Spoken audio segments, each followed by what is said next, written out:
Welcome to This Week in the Division 2, your only source for all the news, posts, build guides and more. Let's be honest with each other. There are a shit ton of Division 2 YouTube videos released every week, far too many to keep up with them all. So don't, because I'm going to do it for you. In this video I'm going to run through every Division 2 video released this week. In the description below I will leave a link to every video I watch so that it's easy for you to go straight to the ones that interest you. And to make this video as easy as possible to use, here are the timestamps for each section. You can also use the chapters below to jump straight to them.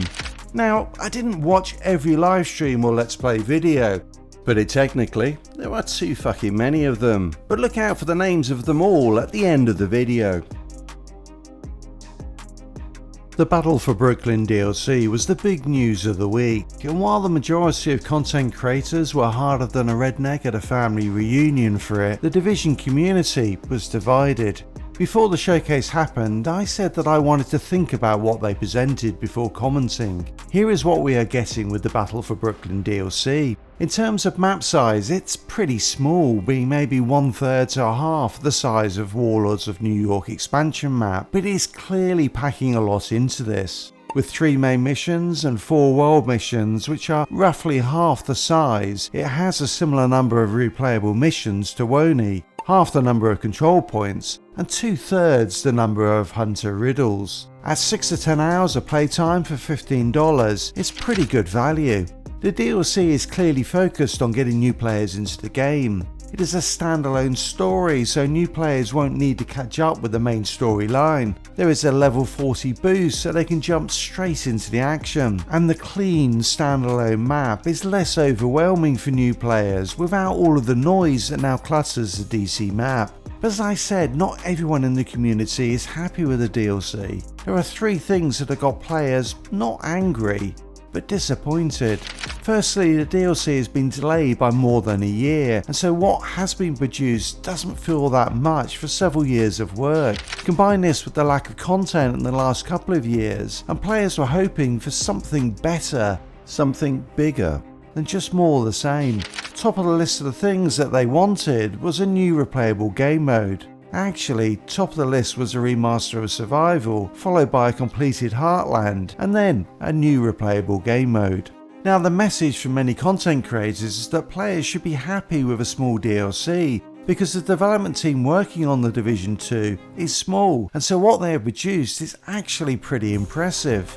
But that is like saying your partner should be happy with your small penis because you chopped off the end of it. Ubisoft have made the decision not to invest in the development team, not the players. Let's be honest, if this had been a WONI size expansion with new replayable game modes, maybe a raid or incursion, sold for $40 plus, and players would have been reaching for their wallets. The second thing that players are disappointed about is the absence of any new PvP content. Not even a map for conflict based on Brooklyn. Some players do say that this is a PvE game, not PvP, but clearly that wasn't the case with the Division 1 or in the early days of the Division 2. It has only come to be because Redstorm were pulled off to work on Heartland, and that never saw the light of day. That leaves a huge hole because PvP is the lifeblood of live service games. Every time you play, it is different in a way that PvE content just can't be. The final thing that has actually upset players is the changes to the SHD system. Currently players can boost a new character to level 30 and then get it to level 40 within an hour or 2, and by doing so unlock scavenger points equal to their SHD level. All of which can be used to buy resources for optimization and the expertise system. But because the level 40 boost is coming in with the Brooklyn DLC, the SHD system is going to be revamped. Scavenger points will be pooled across characters, making leveling up a new character pointless. We will get a compensation payment of scavenger points when the DLC goes live, but given the higher cost of the expertise system, this will leave many players facing a huge and unappealing grind.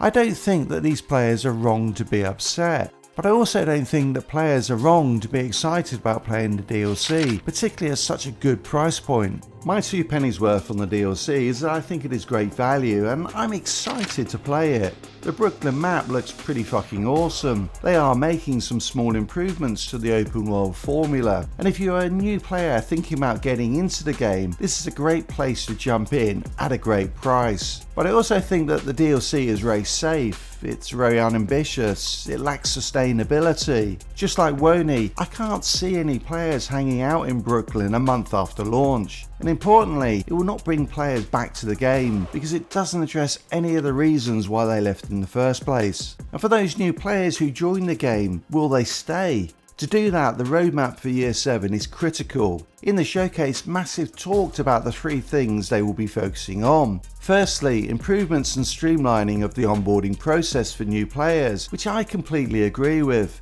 A confusing or overly long catch-up for new players is a massive turn-off. Just ask the Destiny community who've been asking for this for years. Secondly, adding more depth to the endgame and ensuring that there is always something exciting to look forward to. That sounds great, but what they actually went on to talk about were the seasons, and that is not the endgame players want.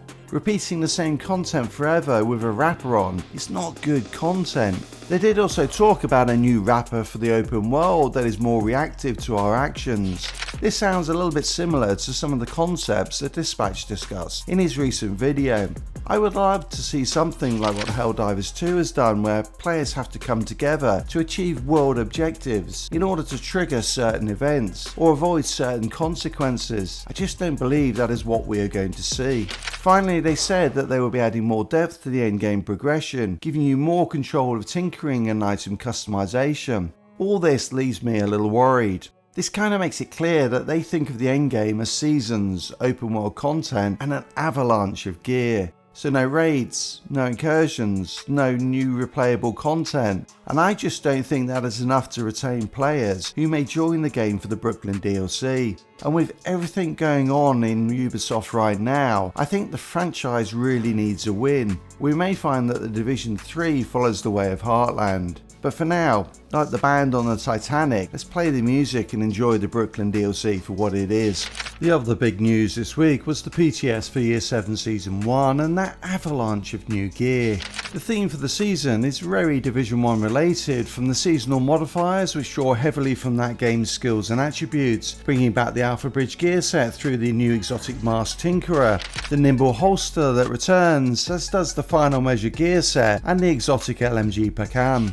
We also saw the introduction of a new weapon talent streamline and a tank brand set. I think that Year 7 will see an explosion of build guides, particularly based off the Tinkerer Mask, which adds the talent of your secondary weapon to your primary weapon, if they are of the same type and the talent is not exotic or perfect. But the power creep that is being introduced is pretty fucking insane, and we've already seen builds with over 100% critical hit chance and 500% critical hit damage. This has the potential to trivialize all of the content in the game. Now, Destiny proved that being superhuman is awesome in a video game, but it also showed that you need new content to be added to the game on a consistent and regular basis, because as soon as it stops, there is no challenge and nothing to do. So I think Massive needs to pull this back, and as Dodd Regan Boo described it, this is mind-bogglingly dumb. Mind-bogglingly dumb. Before we get into all the videos, a quick aside. YouTube's algorithm is fucking weird. Run the same search twice and you'll get different answers, and I found some videos just didn't appear. The same goes with this video. If you don't subscribe, you might never see any episode of it ever again. In addition to the usual vendor reset and weekly scout videos, we also saw an avalanche of in-depth reviews of the new items coming in the PTS. A very quick summary of these would be that the Tinkerer Mask is awesome for build diversity and with the right talents, insanely strong. Nimble Holster is broken as fuck, making you literally unkillable, but questionable whether it will see any real use. The Pacan is a solid weapon, but not meta. The measured assembly gear set is severely flawed and unlikely to be used. The Imminence Armament sprint set is interesting, but not particularly well designed. And the seasonal modifiers are just, well, game breaking. There were a few other game guides this week, most notably that the missing blueprints have now been added to the game, and there are some good quality of life improvements to the seasonal journey. Albeit IKEA did say they had largely finished the journey in just a few days on the PTS of fairly light gaming, which makes it hard to see how Massive think that this is the end game. More build guides are published than any other video type. Hang on. Actually, this week, it seems that most content creators have been spending all of their time watching Massive live streams or in the PTS, so there aren't that many builds at all. The Beardless Sergeant came out with a Chatterbox Hunter's Fury build, which is hard to go wrong with, as well as a classic skill build. Turmoil builds are still popular, but please do watch last week's episode for my views on these named knee pads. And the ongoing Directive Gear set remains popular, following its title update 22 buffs.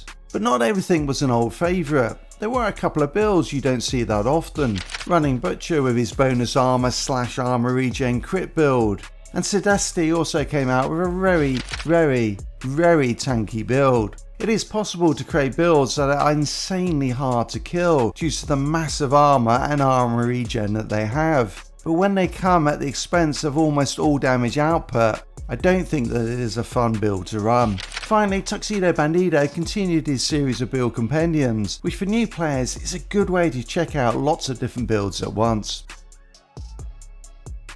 This is not a feel-good video, but it is an important one that Massive should take note of. Lag switching is a real problem in PvP, mainly on PC. It needs to be addressed. Personally, I would avoid PvP on PC until they do.